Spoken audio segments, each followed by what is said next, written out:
Hola, soy Miriam Israel, tanatóloga paliativista. El día de hoy vamos a platicar sobre lo que son los cuidados paliativos, el concepto del modelo de atención de cuidados paliativos. Los cuidados paliativos es una atención que se le da a familias completas que viven una enfermedad terminal. Porque una enfermedad que amenaza la vida de la persona no solo afecta al paciente, sino también a todos y cada uno de los miembros de la familia. Siempre comienzo mis pláticas con una frase de Martin Heidegger que me gusta mucho, que dice: tan pronto como un hombre llega a la vida, ya tiene edad suficiente para morir. ¿Qué nos quiere decir con esto? En el momento que nosotros hacemos nuestra primera inhalación, ya podemos morir. No tenemos que ser adultos, no tenemos que ser viejitos, no tenemos que tener una enfermedad, no tenemos que un accidente. Simplemente en el momento que nacemos ya podemos morir.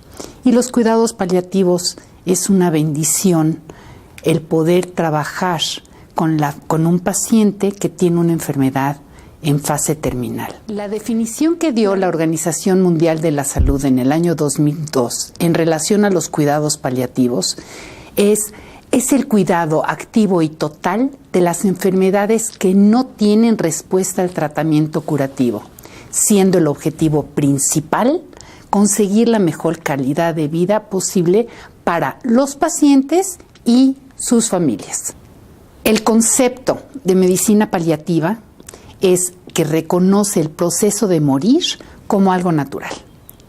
Afirma y promueve la vida con calidad, sin acortarla ni alargarla.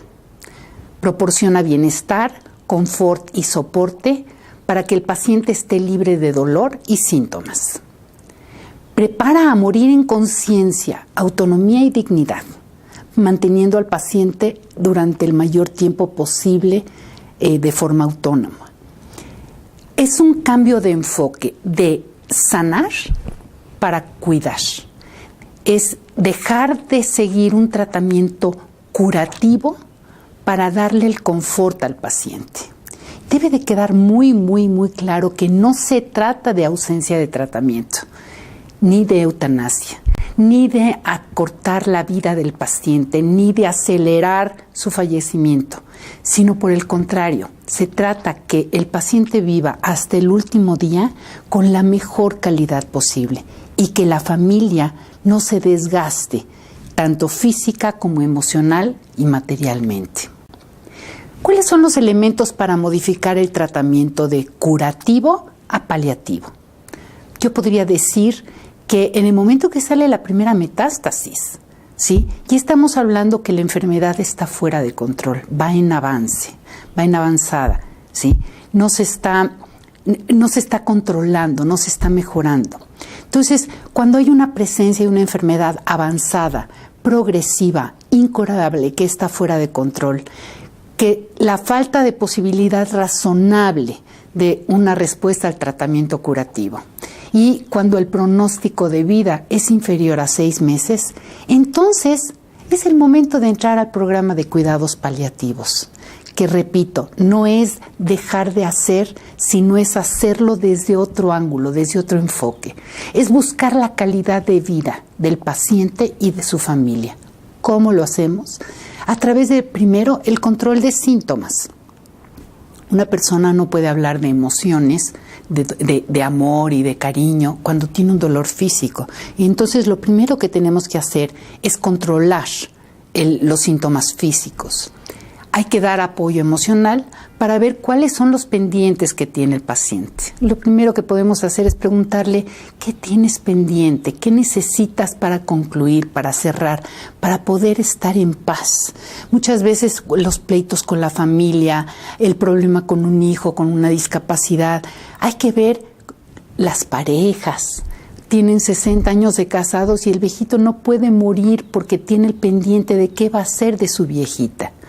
Entonces tenemos que dejarle claro al paciente quién se va a hacer cargo de esta persona que es su preocupación. Si el problema son los hermanos, que hay algún pleito familiar, pues hay que llamar a los hermanos para que traten de reconciliarse y el paciente pueda morir en paz.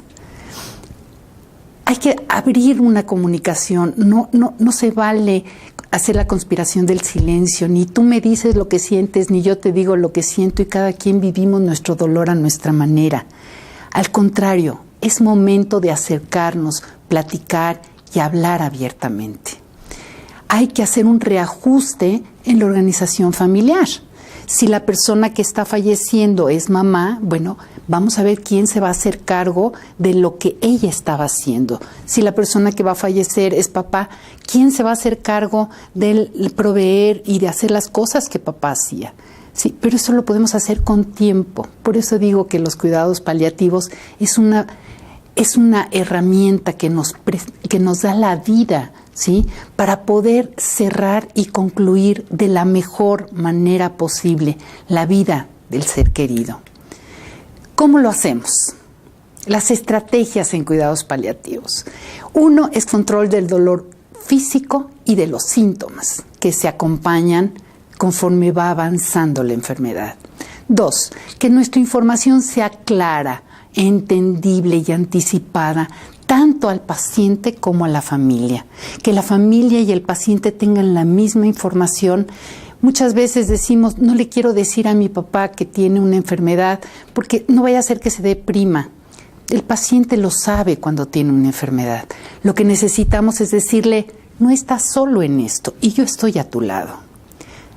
Se les enseña técnicas de higiene y de nutrición.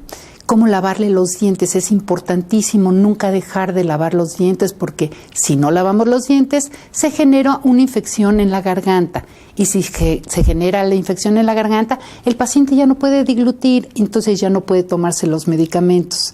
Son cosas que podemos prevenir, que hay que hacerlo con anticipación, capacitar al paciente y a la familia. Las escaras o las ámpulas por compresión, es importante que sepamos que eso se puede evitar. ¿Cómo? Dándole la vuelta al paciente, ¿sí? Con eso vamos a evitarlo. La nutrición, si nosotros insistimos en darle de comer un plato completo, el paciente dice, no quiero. Si le ponemos un poquito, se lo va a comer. Si un sándwich lo partimos en 4, se va a comer un cuarto primero y dentro de 1 hora se come el otro cuarto. Si se lo ponemos completo en un plato, no lo va a tocar. Y como eso son ejercicios, son herramientas que se le va dando tanto al paciente como a la familia de cómo mantenerse lo mejor posible. Te voy a pasar un tip. Cuando un paciente decide que ya no quiere comer, es el momento de dejarlo en paz.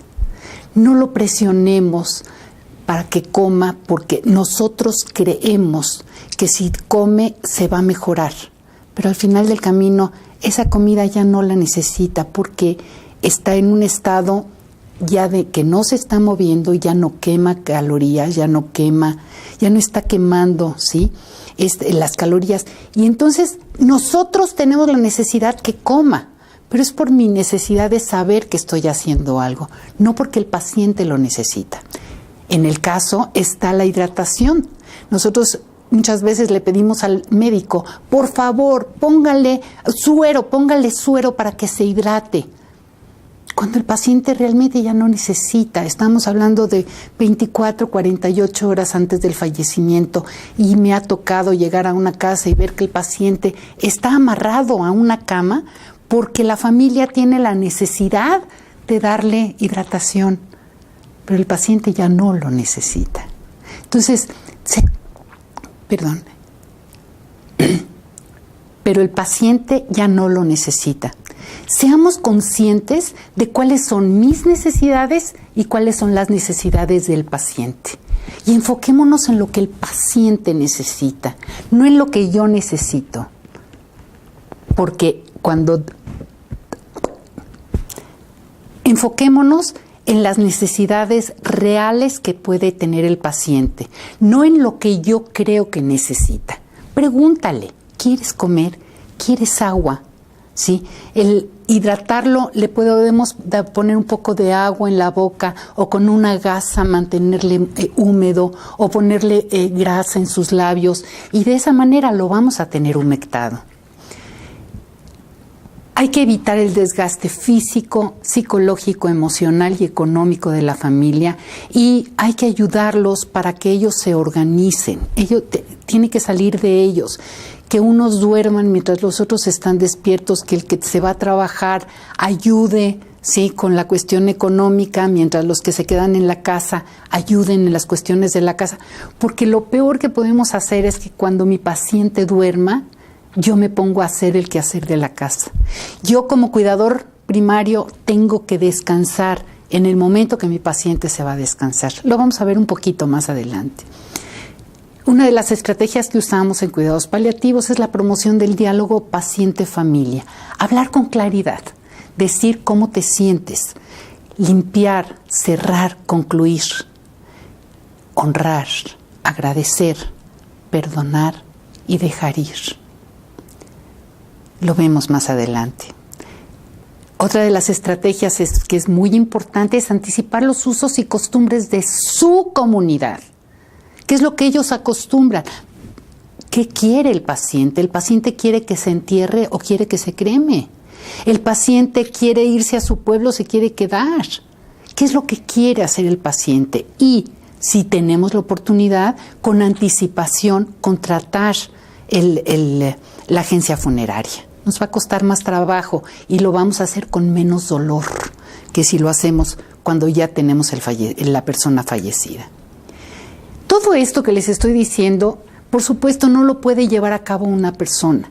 Tiene que ser a través de un equipo multidisciplinario, ¿sí? Tiene que haber un médico para la cuestión de los síntomas, tiene que haber una enfermera, que es la persona que ayuda en el cuidado y la prevención del desgaste del cuerpo. Tiene que haber un trabajador social que nos ayude a ver cómo está el entorno y cuáles son las redes de apoyo que se necesitan. Y tiene que haber un tanatólogo. No, yo no estoy de acuerdo en que tiene que ser un psicólogo, porque ya no nos vamos a ir a profundidades y ver cómo sanar el inconsciente. No, lo que necesitamos es hacer las cosas con rapidez. Ya no tenemos tiempo. Y entonces el tiempo que nos queda es para cerrar, es para trabajar el duelo que estamos viviendo, es para ver cómo puedo ayudar a mi paciente para que se vaya en paz. El médico, la enfermera, el trabajador social y el tanatólogo, todos en conjunto trabajamos en beneficio del paciente. Nuestro centro y nuestro foco es el paciente y ver cuáles son sus necesidades.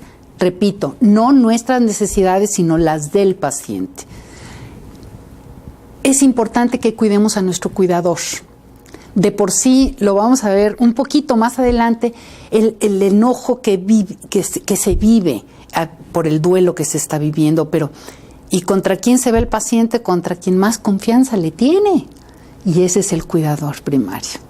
Pero el cuidador primario necesita nuestro apoyo familiar, necesita el apoyo económico, el descanso, que no se le olvide que tiene que comer 3 veces al día, cuando menos 2, y que se tiene que cuidar, que tiene que bañarse, que tiene que seguir sus rutinas lo más posible, ¿sí? Y sobre todo, el reconocimiento. Cuando nosotros le decimos a una persona, gracias por cuidar a mi papá, gracias por estar al pendiente de mi mamá, le estamos dando alimento para su alma. Martin Heidegger dice, quitar el miedo a la muerte es dar vida en plenitud. Cuando nosotros comprendemos los miedos que vive el paciente y su familia y los ayudamos a trascenderlos a través del conocimiento, a través de aclararles, a través de decirles las cosas con verdad, ayudamos a que tengan realmente calidad de vida. Está el miedo al dolor, que es el principal que manifiesta los pacientes, le tienen mucho miedo al dolor, pero sin embargo no se quieren tomar el medicamento porque tienen miedo a que se vayan a ser adictos o a que ya llegue el momento en que no sirva. Es importante que comprendan que el medicamento se tiene que tomar en el horario que el médico está diciendo, porque si el dolor sube, bajarlo cuesta mucho más tiempo, dinero y esfuerzo. Es importante que se mantenga el dolor en un nivel muy bajo. No puede haber adicción por una sencilla razón.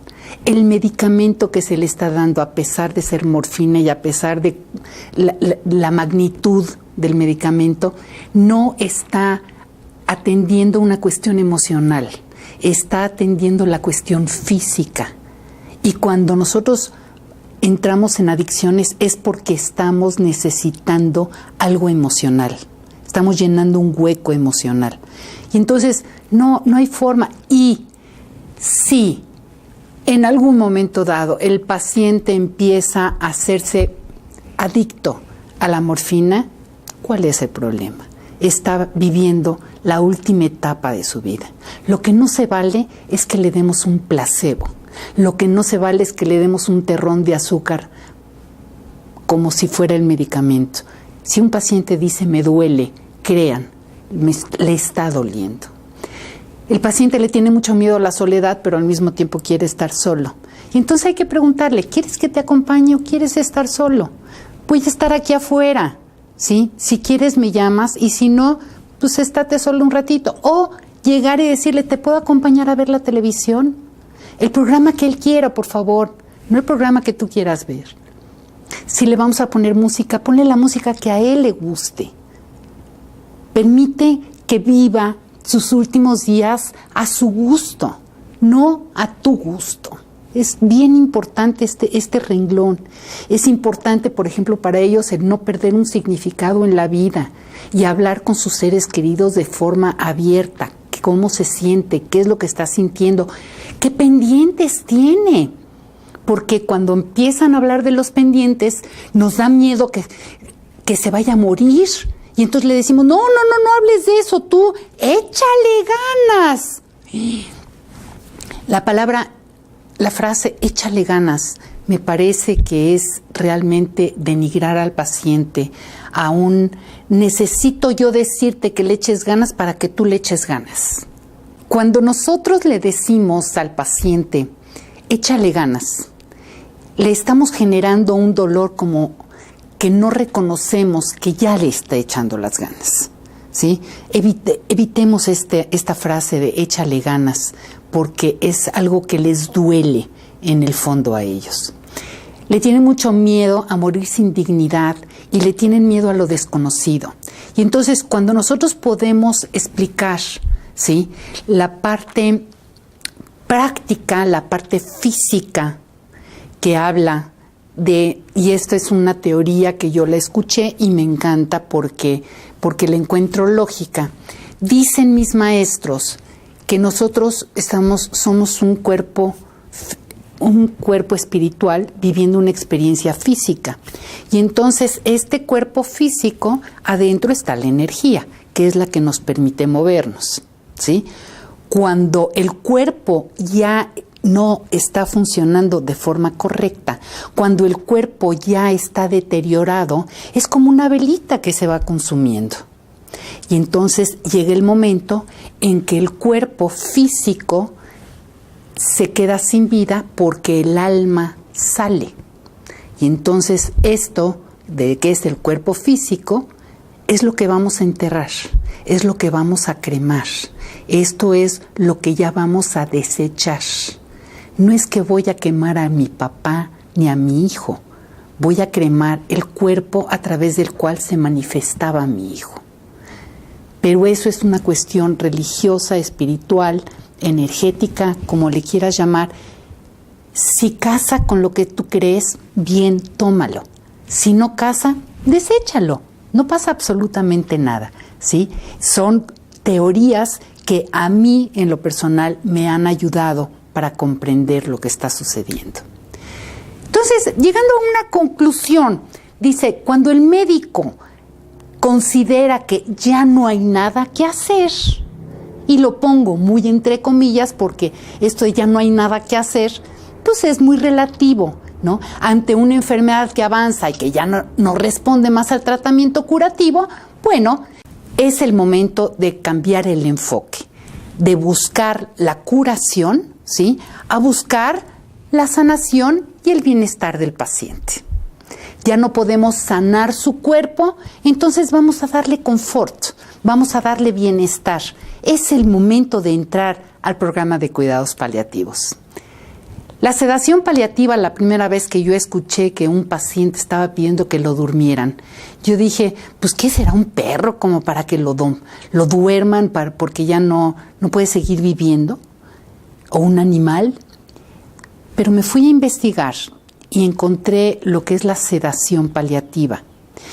Esta sedación paliativa, comprendamos, no es el matar al paciente, no es la eutanasia, ¿sí? No es ponerlo a dormir para que ya se muera. Esta sedación paliativa se recomienda cuando hay un síntoma refractario que no responde a ningún tratamiento, cuando hay un dolor que no hay forma de controlarlo, entonces es quizá la mejor opción el sugerir una sedación paliativa. Cuando el paciente está muy angustiado y está demasiado excitado, ¿sí? Por miedo, por angustia, quizás es importante el ayudarlo a estar tranquilo a través de una sedación paliativa. Que, repito, no es que se le pone una inyección para que se duerma, sino el medicamento, el doctor, con todo el conocimiento que tiene, lo va administrando para mantener al paciente lo más sedado y lo más tranquilo posible, ¿sí? Tiene que ser una dosificación muy cuidadosa y no se trata de acelerar ni de postergar la muerte. Es un principio de valor y de ética. Es muy importante que esto lo comprendamos, ¿sí? Y bueno, vamos a hablar un poquito nada más del duelo que vive el paciente, porque el paciente vive su propio duelo. De acuerdo al diccionario de la Real Academia de la Lengua Española, dice que la palabra duelo es un sentimiento que nos hace sufrir por una pérdida. Y el paciente vive sus propias pérdidas. Va viviendo la pérdida de la salud, la pérdida de autonomía, de repente necesita que lo llevemos hasta el baño, la pérdida de la confianza en sí mismo, necesita un bastón para caminar o una andadera, o ya no puede caminar. Hay el poder de decisión, muchas veces estamos en el pasillo del hospital hablando con el médico sobre el tratamiento que va a seguir mi papá o mi hijo. Espérame un segundito, tienen derecho los pacientes a tomar sus propias decisiones. Ellos saben lo que les conviene, ellos saben lo que es mejor para ellos. No se vale que los hagamos a un lado y tomemos decisiones por ellos. La pérdida que vive el paciente del control de esfínteres, ¿sí? No es que nos estén haciendo un daño a nosotros, no es que se estén haciendo tarugos y nos estén llamando la atención y por eso, no, el paciente ya no puede controlar. Y por supuesto es una pérdida que vive y es un dolor que vive. Y si nosotros todavía le reclamamos porque se hizo pipí, imagínate el sufrimiento que tiene el paciente. Y van perdiendo la seguridad y hay una pérdida social porque ya nadie quiere ir a verlos. Me quiero quedar con la imagen que tenía yo del tío Lencho, ¿sí? Y ya no quiero ir a verlo. Entonces hay una pérdida social. Hay una pérdida de imagen propia. Ya se ven en un espejo y ya no se sienten, ya no se ven igual. Sí, es la pérdida del cuerpo normal, lo van perdiendo poco a poco y eso los lleva a una pérdida de paz interior. Hay una pérdida del sentido de vida, ¿para qué me levanto? Entonces, si nosotros le ayudamos al paciente a que encuentre un sentido, por ejemplo, un jardinero, una persona que era jardinero, le dije a su hija, dile a papá que te deje unas plantas sembradas con sus manos. Y ¿sabes qué? La vez siguiente que fui a la casa me encontré con 25 plantitas sembradas. El señor encontró un sentido para levantarse todos los días, cuidando sus plantitas. O sea, tenemos que buscar cómo ayudarle al paciente para estar lo mejor posible. Porque va perdiendo su memoria, van perdiendo las amistades, van perdiendo la autoestima. Y claro, el paciente vive su propio duelo. Y fíjense lo que son las cosas. La familia, también como familia, como grupo, tiene la pérdida, para empezar, la pérdida del ser amado. La pérdida de la estructura familiar, porque de ser una mesa de 4 patas, se va a convertir en una mesa de 3 patas y tenemos que reubicar las patas para que les siga dando contención a la familia. Entonces, es importante que reubiquemos cómo está la familia sin el ser que va a fallecer, para desde ahí hacer una reorganización. Por ejemplo, si mamá es la que va a fallecer y mamá es la que hacía las cenas de Navidad, bueno, ¿cómo nos vamos a organizar para hacer las cenas de Navidad? Porque es importante que continuemos con las cenas de Navidad y que le digamos a mamá, mamá, no te preocupes, vamos a continuar con las cenas de Navidad, nos vamos a hacer así y asado, pero es importante este diálogo, ¿sí? Y ver si para mamá es tan importante la cena de Navidad o la cena del Día del Padre, yo qué sé, es importante que le digamos cómo vamos a darle la continuidad.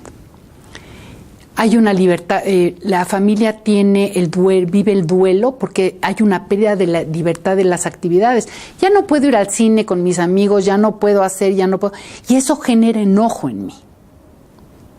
Realmente, el que genera mucho enojo. Aunque diga yo, no, yo quiero mucho a mi papá y yo con mucho gusto lo cuido y esto. Sí, pero en el fondo se genera un enojo. Lo vamos a ver en 2 minutos. Esto nos genera muchas culpas porque así como me genera el enojo, me siento culpable por sentirme enojado con mi papá, pues si no se está muriendo porque quiere, pero al mismo tiempo porque se va a ir, ¿no? Porque me va a dejar, porque y entonces vamos viviendo muchos enojos. La maestra Elizabeth Kubler-Ross nos habla que las etapas del duelo son 5. Las etapas del duelo. ¿Se acuerdan lo que dijimos? El duelo es un sentimiento que nos hace sufrir por una pérdida. Y el paciente vive su propio duelo. Y la familia vive su propio duelo conforme el paciente todavía está vivo. Y entonces vivimos las 5 etapas del duelo estando el paciente. Lo primero es, esto no puede suceder. Esto no le puede estar pasando a mi papá. ¿Por qué a mi papá y no al vecino, al borracho de la esquina? ¿Sí? Número 2 es esta parte de la ira, enojo, agresión, rabia, que nos sale porque ¿por qué le está pasando esto a mi papá? Maldito del médico que no lo diagnosticó con tiempo. ¿Cómo no lo llevamos a tiempo al doctor? Y viene una gran culpa de porque no hicimos las cosas o porque sí hicimos las cosas. La cuestión es que es parte del duelo que estamos viviendo. Y si no lo comprendemos, esto nos genera mucho enojo. Y nos empezamos a pelear entre la familia, entre los hermanos, porque tú no vienes más que 2 minutos y yo estoy aquí 20 horas y tú... Si no comprendemos que es parte del duelo que estamos viviendo, ¿sí? Nos va a generar mucho conflicto, tanto en la familia como con el paciente. Porque el paciente, repito, el paciente vive su propio duelo. Y entonces el paciente avienta una chancla. ¿Y contra quién se la avienta? Contra el cuidador primario. Y entonces el cuidador lo que dice es, ¡qué poca! Yo que lo estoy cuidando con tanto amor y él ni siquiera las gracias me da. Es un malagradecido. ¿A poco no? Y entonces, ¿por qué lo voy a estar cuidando? ¿Para qué lo voy a cuidar si de todas maneras ni lo va a reconocer? Que lo cuide, a ver quién. Otro de mis hermanos, ¿por qué yo? Es parte del duelo que vivimos. Entonces te suplico, da un paso para atrás y observa lo que está pasando y fíjate si lo que te está doliendo es esta agresión que te está haciendo el paciente, o tu hermano, o mamá, que no es más que el dolor que todos están viviendo. Y entonces esa es la importancia de tener a una persona ajena al grupo para que los pueda ayudar a moverse, ¿sí? Para que los pueda ayudar a dirigirse, a redirigir, ¿sí? Estas emociones que están ahí atoradas. Después viene esta etapa de la depresión que puede ser reactiva por lo que está sucediendo o anticipatoria, por el miedo que nos genera lo que va a venir. Y esto va de arriba para abajo, de abajo para arriba, hasta que llegamos a la aceptación. Cuando llegamos a la aceptación, Ya generalmente ya no regresamos ni a la ira, ni a la negación, ni a todo esto. Te sugiero que entres a YouTube y veas un video que se llama Aprendiendo a vivir sin ti, que es una explicación un poco más amplia de lo que es el duelo y lo que es la tanatología. Cuando nosotros comprendemos que el enojo del paciente no es hacia mi persona, sino es hacia lo que yo represento. ¿Por qué? Porque yo me paro y me voy, ¿sí? Yo soy quien decido a qué hora come. Yo soy quien decido a qué hora se duerme o a qué horas le cambio el pañal. Y entonces ese enojo, ¿sí?, no es contra Miriam, sino es contra lo que yo represento. Yo represento la salud que él ya perdió. Yo represento la libertad que él ya no tiene. Yo represento la vida que él está perdiendo. Y entonces no es a manera personal. Te recomiendo que leas un libro que se llama Los 4 Acuerdos de Miguel Ruiz, en donde nos habla de esto de los 4 acuerdos. Es: sé impecable con tu palabra. No tomes nada personal, porque nada es personal. No supongas. ¿Tienes dudas? Pregunta. No te quedes con la duda. Pregúntale. No supongas que quiere dormir o que quiere. Pregúntale a tu paciente qué quiere, ¿sí? Y el 4 acuerdo es: da lo mejor de ti. Porque en el momento que tú des lo mejor de ti, créeme que al final te queda la satisfacción del deber cumplido. Miguel Ruiz dice en su siguiente libro, dice: el 5.º acuerdo es: no creas nada de lo anterior, compruébalo. Y yo lo que te sugiero, lo que te invito es: prueba, hacer y ver esta cuestión que estás viviendo con tu paciente, qué tanto encaja en estos 4 acuerdos y sobre todo qué tanto encaja en el duelo que está viviendo la familia. Siempre les sugiero este método que me ha servido de mucho para ayudar a las personas a comprender y a cerrar, a concluir. Al practicar estos 4 pasos, me parece que puedes llegar a una aceptación maravillosa. El primer paso, el primer punto es honrar. A papá y a mamá es: yo te honro como mi padre, como mi madre, te honro como mi hijo, te honro como mi pareja. Te agradezco en la vida, a papá y a mamá, el que me hayas escogido como tu padre a un hijo, a tu pareja, el tiempo que estuvieron juntos. ¿Qué es lo que tienes por agradecer? Siempre hay mucho, mucho por agradecer. Te pido, el número 3 es: te pido me perdones por cualquier acto u omisión. Cualquier cosa que haya yo hecho o haya yo dejado de hacer en donde te pude haber ofendido. De mi parte, o no tengo nada que perdonarte, o te perdono X situación, o de momento no puedo perdonar la agresión, la violación o lo que tú creas que no puedes perdonar. Se vale decirlo. En el momento que tú le dices a una persona: de momento no puedo perdonarte, le estás dando la oportunidad para que recapacite, ¿sí?, y pueda morir en paz, y a ti te dé la oportunidad de soltarlo.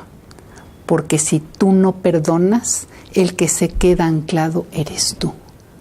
No es la persona que está falleciendo.